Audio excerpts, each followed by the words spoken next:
पर्यवेक्षक भेजे जा रहे हैं संभवतः इसी नज़रिए से देखने के लिए कि कहीं भाई भतीजावाद तो नहीं है। कितने गिनाएंगे कि चुनाव जीते? तो जीत भी होती है, हार भी होती है। अगर हमको चुनाव जीतना है तो हम जिसका कोई आधार नहीं है या जो काम नहीं कर सकता उसको जवाबदारी देंगे क्या? भारतीय जनता पार्टी चिंतित है। वो राष्ट्रीय अध्यक्ष नहीं चुन पा रहे अपना। संगठन सृजन को लेकर कांग्रेस में इन दिनों बड़ा एक अभियान चल रहा है और इसको लेकर जो एआईसीसी के ऑब्जर्वर्स हैं वो छत्तीसगढ़ आए थे। बाकायदा उन्होंने जिला और ब्लॉक स्तर के वरिष्ठ नेताओं और कार्यकर्ताओं से चर्चा की और एक सूची लेकर वो दिल्ली गए और दिल्ली में भी पिछले 1-2 दिनों से इसको लेकर मंथन चल रहा है।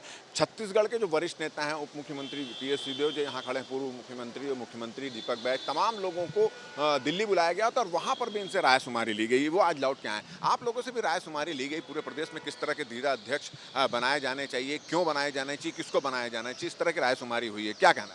जी, यही प्रक्रिया हुई थी, नई है हम लोग के लिए भी।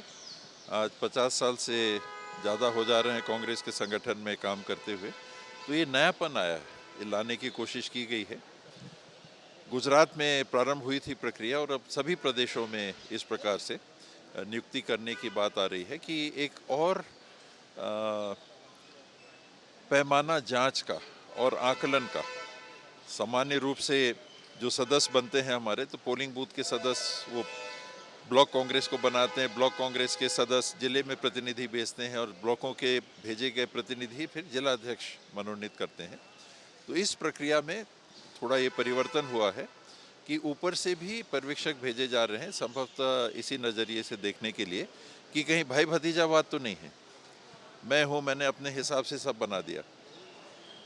अन्य कांग्रेस के वर्कर्स हैं, उनकी क्या राय है, ब्लॉक के पदाधिकारी उनकी क्या राय है, जिले के कार्यकारिणी के सदस्य हैं उनकी क्या राय है, अन्य संगठन है, महिला कांग्रेस, सेवा दल, यूथ कांग्रेस, एनएसयूआई, इनकी क्या राय है, सेल हैं कांग्रेस के बहुत सारे, इनके प्रतिनिधियों की क्या एक चीज कही कि भाई भतीजावाद ना हो इसलिए इस पूरी प्रक्रिया नई प्रक्रिया रखी गई।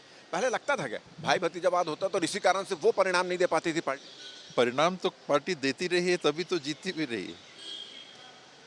अगर हारती रहती तो कोई अलग बात होती। कितने गिनाएंगे कि चुनाव जीते? तो जीत भी होती है, हार भी होती है।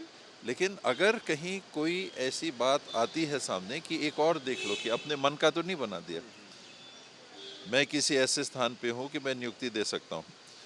आज आप और मैं अन्य 10 के साथ उम्मीदवार हैं, एक बनेगा, आप बन गए, मैं कहूंगा कि ये तो दूसरे कारण से बना दिया, मेरे को नहीं बना दिया। इस प्रकार की बातें। एक सवाल और खड़ा हो रहा है कि जिला अध्यक्षों की नियुक्ति तो आप बिल्कुल पारदर्शी तरीके से कर रहे हैं, कार्यकर्ताओं से पूछ रहे कर रहे हैं। कांग्रेस में और भी बहुत सारी नियुक्तियां बची हुई, क्या उसमें भी इसी मापदंड का ध्यान रखा जाएगा? कठिन है, इस प्रकार से बहुत कठिन है कि आप हर बार एआईसीसी के ऑब्जर्वर किसान संगठन बनाने के लिए भेजिए।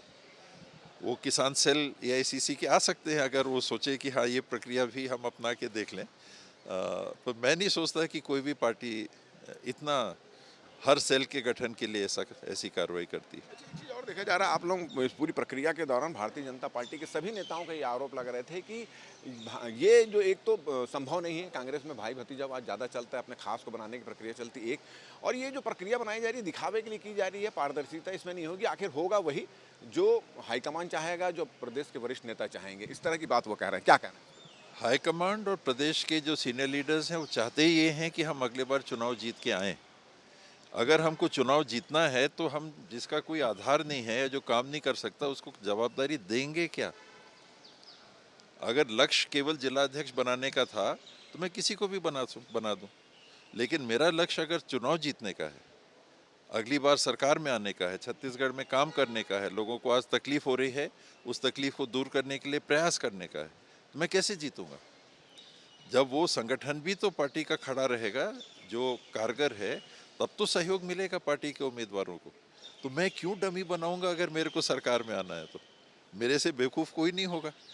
अगर अपना जिसका मन है उसको बना दो आप, अपने अपने स्वार्थ की पूर्ति या अपने संतोष के लिए आप बना दो, तो उससे नासमझ और नाकाबिल नेता कौन हो सकता है? आखिरी सवाल ये है कि भारतीय जनता पार्टी बार बार ये बात ये भी कह रही है कि ये सूची जब जारी हो जाएगी, जब अध्यक्ष नियुक्त हो जाएगा तो फिर से सर फुटबॉल होगा, फिर कुर्सियां तोड़ी जाएगी, फिर घेराव प्रदर्शन होगा, इस तरह की बात वो कह रहे हैं। देखिए, ये प्रक्रिया सफल हो गई, इसका पहला प्रमाण है कि भारतीय जनता पार्टी चिंतित है। हमारी पार्टी में काम हो रहा है, वो राष्ट्रीय अध्यक्ष नहीं चुन पा रहे अपना, उनकी जो प्रक्रिया है उससे अपनी पार्टी की राष्ट्रीय अध्यक्ष को बदल नहीं पा रहे और हम लोग की तरफ ध्यान भटका रहे हैं। अर्थात कहीं ना कहीं इस प्रक्रिया से उनको चिंता हो गई। हम लोग के लिए अच्छा है। चलिए, ये थे टीएस सिंहदेव और इनका कहना है कि संगठन मजबूत हो, पार्टी मजबूत हो और फिर से सत्ता पर काबिज हुआ जाए, कांग्रेस के प्रत्याशी जीत कर आए, इसी सोच के साथ ये नई प्रक्रिया अपनाई गई है संगठन सृजन अभियान की और उसी के तहत अब जिला अध्यक्षों का चयन हुआ है। और भारतीय जनता पार्टी जो लगातार इनके इस अभियान को लेकर कमेंट्स कर रहे हैं, उस पर इनका कहना था, टीएस सिंहदेव का, जो उप मुख्यमंत्री पूर्व मुख्यमंत्री रहे हैं, उनका यह कहना था कि कांग्रेस की इस पूरी प्रक्रिया को लेकर भारतीय जनता पार्टी चिंतित है और यही वजह है कि वो इस तरह के आरोप और बयानबाजी कर रही है। साथ ही उन्होंने उनको ये समझाइश दी है कि हमारी पार्टी में जो चल रहा है उस पर ना देखें, अपनी पार्टी में जो चल रहा है उस पर ध्यान दें। हमारा ये वीडियो, हमारी ये बातचीत अगर आपको अच्छी लगी तो ज़्यादा से ज़्यादा इसको शेयर करें और सब्सक्राइब करें, अपने सुझाव हमको देना ना भूलें और मुझे और मेरे कैमरामैन अनिल नागले को दो इजाज़त। नमस्कार।